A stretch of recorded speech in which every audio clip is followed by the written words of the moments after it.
Okay. Hi, everyone. Welcome to the iTrade Network webinar series where we're focusing on traceability and FSMA 204. Today's session is staying ahead of FSMA 204, 3 key steps to prepare today. My name is Sarah Metzger. I'm the VP of Product Strategy here at iTrade, and I'm joined today by Jason Varney, who is our Senior Director of Solutions. He is a key thought leader in the traceability space and the genius behind many of our traceability solutions that our customers use and love today. So I'm very thrilled to have Jason Varney joining me to help field your questions. And before we jump into our agenda, I first want to cover one quick housekeeping item, which is how to submit your questions. We want you to submit them throughout the presentation, so please don't feel like you have to wait until the end to put them in. But we do ask that you submit them through that Q&A chat box that I have circled there. Sometimes people forget and use the actual chat window, which is fine, but it's easier for Jason and I to see the questions if they're all in one place in that Q&A. So with that, let's talk about what we're going to be doing here today. So first and foremost, we want to give you a baseline. So we want to demystify FSMA 204 with that overview, address the basics about what it is, what it covers, who's going to be impacted. We'll follow that with some of the key dates that we need to be mindful of.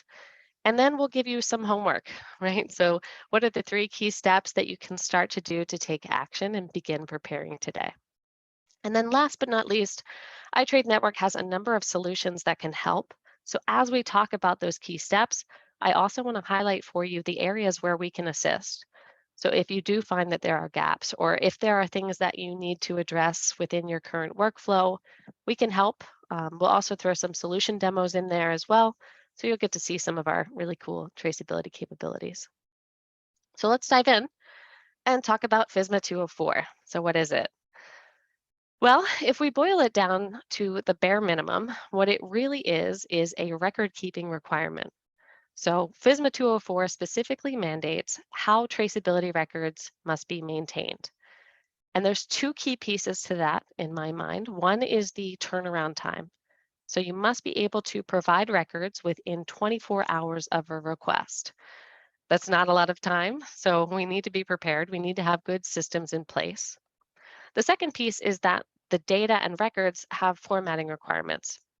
So they have to be electronic. They can't be manual. So together, that means we need to be able to act quickly and we need to be able to act in a formatted, predefined sort of way.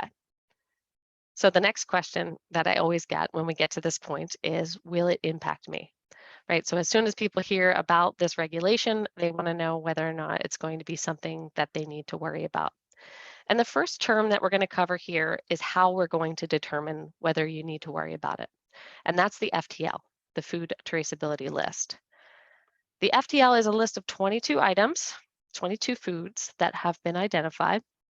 I'm not going to get into detail about how they came up with these.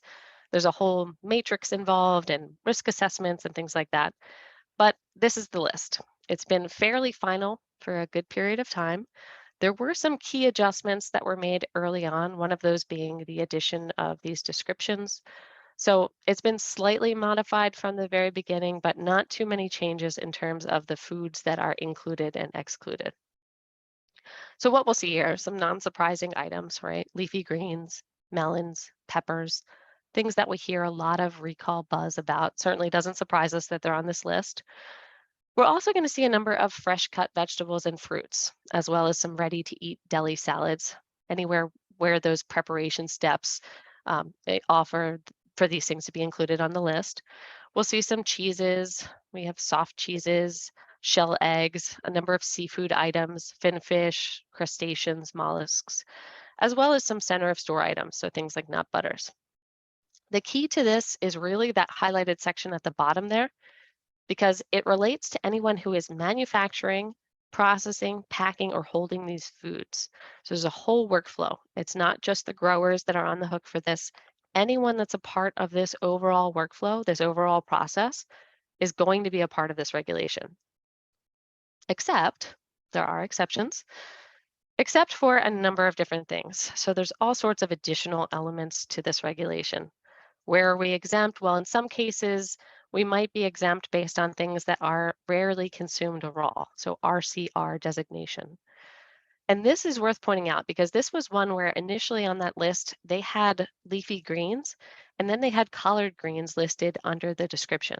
And it was causing a lot of confusion because collard greens are considered rarely consumed raw. So they are an example of an item that, while it's a leafy green, is not considered part of the regulation because it's RCR. So anywhere that we have RCR, anywhere that we have a kill step as part of the process. So for example, if your creation of a nut butter has a step within it that's a kill step, then you need to track that information for that product all the way to the point where you get to the kill step. And then from that point on, the information is no longer required. A lot of nuance to the regulation. So it's important to really take a close look at that list. There are some exemptions related to the individual. So if you're a certain type of small originator, if you qualify for some of those metrics in here, you're exempt from 204. If you're a nonprofit, if you're a transporter, a bunch of these exceptions that really need to be carefully read through and examined. But all very important, and we'll give you all of the information on this list and also where to find these exemptions so that you have those reference points following our presentation today. But that's the FTL, and that's how you figure out whether or not you're going to fall under the regulation with the items that you trade or that you helped to ship or manufacture. The second piece of this is another two acronyms, but they kind of go together. So one is critical tracking events. The other is our KDEs, our key data elements. And these two are basically used together to figure out the points at which you need to collect certain information. So the points at which that's going to be your critical tracking events, you need to collect information, that information is going to be your key data elements. So we kind of put these two things together. And we'll start with the CTEs. So when we think about the overall process, those critical tracking events, CTEs, they're going to be growing, receiving, shipping, creating, and transformation. So if you're a grower, you're going to be responsible for grower KDEs, things like traceability lot codes. Those are going to be something that you'll need to collect and be able to provide to the next person in line, so to the receiver. You're also going to, in some cases, need to capture shipping KDEs, or for farms, additional KDEs that need to be sent. There are some designations and special cases for things like sprout growers. So again, a lot of nuance to this. You got to be really careful and really look through these things to understand what you're going to be responsible for and where. And then from there, we have our receiving KDEs. There's some nuance to this as well. So there is a category of receiver, but there's also a category of first receiver. And this is because there are some really complex workflows in play. So on-farm activities can involve moving product between different entities like your growers, your harvesters, your coolers, all of that happening without the actual sale of food. So that makes it complex. And in order to make sure that they had the records complete and accurate, they created this designation of first receiver. It basically just means there's slightly different information that's going to be required.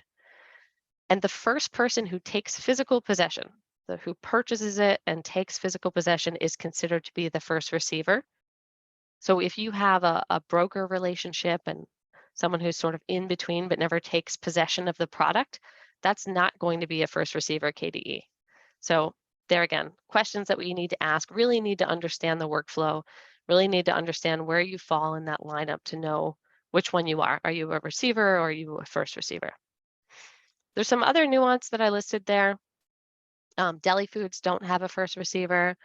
There's different KDEs if the food is obtained from a fishing vessel. So a couple of different pieces of information there that are worth going through as well.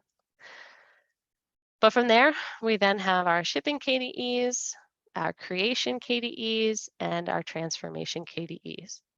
Now, when these things are used, they're not used in isolation. So I mentioned that growers would also need to have shipping KDEs. So when we look at putting all of these pieces together, you have your critical tracking events, and then you have the associated KDEs to that critical tracking event. So I have an example up here, and this is those CTEs and KDEs related to whole romaine that's being sold to a retailer. So we have our grower, who is going to need to capture all of the information in these first 3 steps: grower KDEs, shipper KDEs to the cooler, receiving and shipping KDEs at and from the cooler, and then our packer receiving and shipping KDEs. Now, when we send these to our processor, they are now the first receiver, so they need receiver KDEs, receiving KDEs. They're going to be transforming that product into fresh cut romaine, so transformation KDEs and shipping KDEs. And then last, for our retailer, they need to have those receiving KDEs. So everyone's kind of involved in this process, but what they need to have, what that looks like, is based on the product. It's going to vary. So, when looking at a diagram like this, it seems fairly straightforward. I know I've given quite a few exceptions and bifurcated rules, but if we look at that example, we can kind of put together how it's going to work. Where it gets more complex is where we have folks on the supply chain that are going to have a variation based on the different products. So a great example, if we look at the same workflow, we have our customer, retailer, or maybe a restaurant who's receiving that fresh cut romaine from a produce processor, and they're going to need those receiving KDEs. However, if they're receiving a different product like whole romaine straight from the grower, now they're considered the first receiver. So now what they need to capture and maintain is going to be different for buying product from this grower, different than it is for buying product from this processor. Furthermore, maybe they're buying some products that don't require any information. So this is just milk. That doesn't fall under the FTL. So that's going to require no additional information to be captured. But if I'm buying a product from a manufacturer who bought that milk and turned it into soft cheese, now we need to capture that creation KDE at the manufacturer step and share that information with our customer. So a lot of complexity here, further made complex if this customer is actually a distributor or an operator and is further sending that information down the chain. So a lot of detail that needs to be captured. You can understand why looking at timelines is a little bit scary. When we think about everything that we need to capture, all of the key players that are going to be involved, it's not just one entity that's going to be subject to this. It's not a buyer mandate. It's not a supplier mandate. It's not a broker mandate. It's an everyone mandate. So there's a lot of work to be done. We really need to roll up our sleeves, and we need to do that quickly. So when we look at the compliance states and where we are today, which is sitting in on a riveting webinar from Jason and myself, the next piece of this puzzle is only a month away. So in a month, we should see the final publication of the rule in the Federal Register. And based on the proposed regulation, there should be a 60-day waiting period before the enhanced traceability requirements will officially apply. So we will have a month until November to start to prepare ourselves now. Once November hits, that final rule will be published, and then we'll have 60 days until that rule goes into effect. So that puts us at January 2023. At that point, the agency will set the compliance date to 2 years after the effective date. So after this effective date here in January, that means that we're looking at a January 2025 compliance date. So we have some runway, got a little gift here. There's still time, right? But we don't want to sit on our heels. We want to start moving. We want to start preparing, even though we're not quite at this date yet where we're green and we're ready to go and start moving. We can be taking steps to prepare ourselves so that we are moving forward quickly and preparing ourselves for that ultimate compliance date. So what can we do? Well, now you know what the FTL product list is, and we'll be sharing that information following the presentation today. So the first thing that you can do is start to make a list of your FTL products. The recommendation is you have some key information here. So we want to see your product name. Have an example in here of romaine lettuce hearts 6 count. For us, we call those P10101s. So that's going to be my product identifier. And the reason why I'm including that on the FTL product list is because I believe it falls under that leafy greens category. So making this list, kind of starting to put all of that information together. If you're an iTrade customer, we have your catalogs ready for you. You can export those out and use those as a starting point here. But it's a great idea, great exercise to start to go through that, figuring out the products that are not under FTL, figuring out the products that are under FTL, and starting to prepare for those. That brings me to step 2, which is that we need to identify for those products, what is the role that we hold within the workflow? So I showed you a couple of examples where that role varied a little bit, and this is how you can kind of work that out. Are you a grower? Are you going to be a first receiver for that product? Maybe there's a case where you might be both for different products that you have. So really thinking about the upstream, the downstream path for those products, keeping those little icons in mind as you think through it and what your role is, and writing all of the KDEs down that you believe you need for every single one of the products that you list here. I also have a little section for exceptions and notes, just thinking through what are the additional things that I need to capture here that I need to be aware of or that I want to reference later. Third step is then what are we going to do, right? So we know we're going to be required to capture information for these products. We know what data, the CTEs and the KDEs, we know what we're going to need there. So now let's think about how we're going to get that data. So how are we going to plan to respond if the FDA comes to us and asks us for that information within those 24 hours? If you're an iTrade customer, kind of highlighted this here as a little plug for us. It should be fairly easy because if you're an iTrade customer, you're going to know where to get your lot codes. You're going to be able to easily send those forward. Your shipping KDEs with our palletized ASN. All of that information is going to be readily available. It's going to be in the appropriate format. But anywhere that you're required to respond, you should know or at least have a rough idea of where you're going to get that information that you need. So that's that data source, that plan. If you don't have that data today or you don't know where you're going to get it today, also making sure that you have somebody on it. So applying a resource there, putting John on it or Karen on it and asking them to hunt down where this information is, where we can get it, and starting to prepare for that. I put a little column in here, questions for iTrade Network. Anything that you're not sure about, ask us. We're happy to help. We even put a column there for you to capture those things that we can talk about when we engage. And then, of course, we've got a lot of resources. FDA has published a number of guides, a number of FAQs. There's the FTL, there's the exception list. There's a lot of content out there. If you have a question, we're making ourselves available. So there's an email there that you can use, FSMA204@itradenetwork.com, to get in contact with us. We'll also be sharing with you this prep sheet because I think it really nicely outlines the things that you should be thinking about today. It's a resource we're making available to our customers. If you're not a customer today, please reach out. We would love to engage with you and get you set up. You can use this to capture all of that information and capture your questions. And then last but not least, let's talk about what we can do for you. So why you should be reaching out to us and talking to us about these things. First and foremost, we have been in the traceability space for a very long time. We have members of our organization, Jason and myself included, that are working in and leading, in Jason's case, leading groups in the PTI working groups. We're heavily involved in understanding these regulations, pushing back on the ones that we don't think make sense for our customers, really vocal in those groups. Like I said, Jason's quite a thought leader when it comes to these things.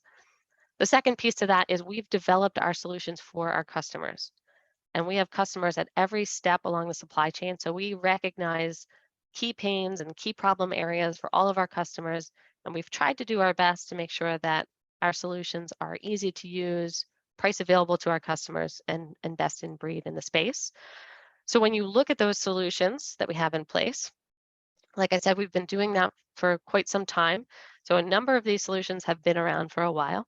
We also have some recent innovations. So when you look at these as columns, we've kind of aligned them with the appropriate columns, all of our solutions underneath, things that we've been doing forever and things that are fairly new. Along the x-axis, you'll see the two categories where I like to think about our products falling. One is data capture, so capturing that information.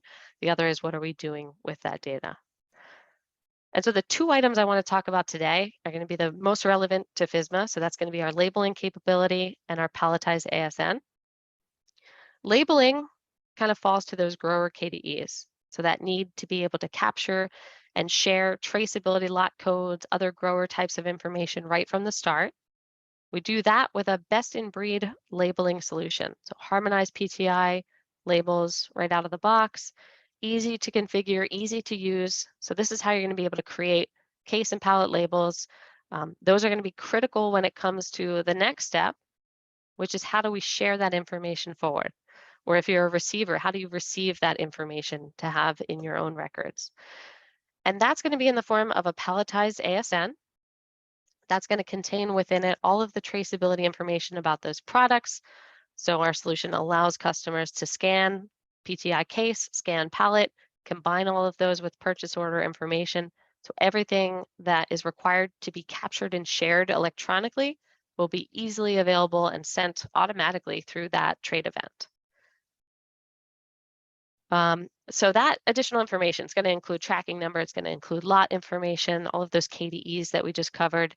It's going to be critical for 204, so that's why we are highlighting that. But of course, we also want that to be easy to use. We talked about having that 24-hour turnaround, so it's got to be as easy as possible for you to leverage in the event that you do get a request like that for information. You don't want to be in a solution clicking forward, trace forward, click, click, click, trace back. You want something that's just going to say, boom, show me the lot code, and we'll pull up all of the records that you need. And that's exactly what we do. We have configurable reports. We have easy to use information. I even have a little demo for you of that capability. So if I just pull up our solution here, this is our iTrace Fresh solution, and this is what we're going to be using for that trace report functionality. If I click there, couple of ways to do it. We have product information. So maybe I don't have a specific lot number. Maybe we're starting with a general romaine recall. We might want to use that product information. But for this example, we have an FDA request. So we have a lot number. We're going to click that lot number function, plug in a couple of letters here. I'm looking for all of my SU4 lot codes. It's going to pull that up for me. I can select the ones that I want to look at and click apply. I can also supply, things like ship date ranges if I want to further hone that down. But now it's going to pull up for me all of those lots that I selected. So I can visually see where they're coming from. I can see where they're going. We also have some cool features where you can overlay map data. So I can overlay, a CDC outbreak and look at that in a heat map format. So we can compare that information with the lots that I've chosen. It's going to summarize for me down at the bottom. So I have the total cases, how many POs were impacted, how many locations, how many customers. Can even drill in on those customers. So picking food market as my customer. Here are all of the impacted POs where we know that product with that lot code was on that PO. So these are things that I can save. I can save this report and reference it later if I want to, or come back and further refine that. But that's how quickly we're going to be able to respond. So that's how quickly you're going to be able to plug in that lot number and have those electronic records that you need. Okay, so that was a ton of information, and I went through that really, really quickly. I know that we have Jason on the line for some questions. Jason, have you been monitoring the Q&A? Is there anything that we want to cover here? Let me turn my camera on. Not a lot coming in from the audience, but I'll turn on my see. Host has stopped me from turning on the camera. You can probably turn me on if you want, but either way, couple things that jumped out is kind of, we talked a lot about the need to capture and share data, to be compliant with kind of the main backbone of FSMA is this, collection of records, sharing of records with trading partners. There are a couple other little pieces that are required for shippers and receivers and anyone kind of in that chain of custody through the store, kind of right up until the end consumption or sale. Things like building and having a traceability program record. Essentially that's just details of here's how our production, for example, workflow. If you say you're selling tomatoes, it talks about generally your production workflow. Where are in your workflow these critical tracking events? What are the elements that you're collecting? It's essentially kind of mapping the requirements of FSMA in terms of data collection to your individual company's unique workflows. And even within certain companies, there's a variety of different workflows that might apply. So you need to kind of document what your program looks like. Some of the things that are required are records that would be maintained and kept, not necessarily shared. Example of that might be a list of all of your ranches and growers. You don't need to tell your trading partners, here's a list of all my growers, but you do need to maintain that and have a way to, if asked by the FDA, to link your traceability lot codes that you either create or you collect back to the vendors that you're collecting them from, or the growers that you are receiving product from. Ranch locations. Additionally, things that have come up are the need to record, that's kind of new in terms of hasn't really been a requirement even between trading partners for traces, some contact information, like what is the contact information for the company that is generating these traceability lot codes, or the contact information for the grower or the harvesting or packing teams. So some of these elements that are part of FSMA need to be collected and maintained, but not necessarily shared with your trading partners, but available if you are getting audited or part of a recall. And so the main backbone, like we mentioned before, is collecting data and then sharing it with trading partners. However, there is some data that's just needing to be maintained. If you may be a broadline, might have broadline products that you sell. A lot of companies sell things that are both on and off the food traceability list. So you would need to have a subset of, for example, your product catalog, or the products that you receive, and have a way to tell the FDA, of our 100 products that we grow, pack, and ship, these are the 50 that are part of FTL. And so there's a little bit of extra nuance, nothing that's super difficult, but just things that people need to be mindful of to make sure they stay in compliance. And we do have a question here. Yeah, so the question, I just saw that pop in, is related to someone asked, they use iTrade for a handful of customers and want to know about the limitations of this for all of their customers. And so, in this case, what you would have as your capture KDEs, as the KDEs that you're responsible for, all of that information can be available through iTrade. The element that you would run into with your customers is whether or not you'd be able to share that information. So share those shipping KDEs to your customers in an automated way, or whether you would need to share that in a different way. So iTrade offers the ability to share all of those records automatically through what we call a palletized ASN. And that would make that process really smooth and easy. You will still have those records available to share with them manually, if that's the way that you choose to do that for those folks that aren't on our network. But you will be covered. It's just a matter of a manual versus an automated step. We also have another question that just came in about repacking. Jason, I don't know if you want to take this one. They're asking if repacking is a transformation event that would require a new lot code. I can take that, and the answer to that is yes. If you if you are taking input products in, repacking them, or changing them in any way, that would constitute typically what we would call a repack event. And in that scenario, you would actually also be, it's worth noting that FSMA does strictly limit like the parties that are able to generate traceability lot codes. So as a processor or someone that does repack, that would be a critical tracking event and a position in the supply chain that does allow you to create an additional traceability lot code, and that would be required. And the requirement there in terms of your record keeping would be you're sharing forward into the supply chain the lot code that you create when you do the repack. In the event of an FDA investigation, you would then need to be able to be provided your lot code that you create when you repack, and map that to the lot codes of the input products that you're using for the repack. Thanks, Jason.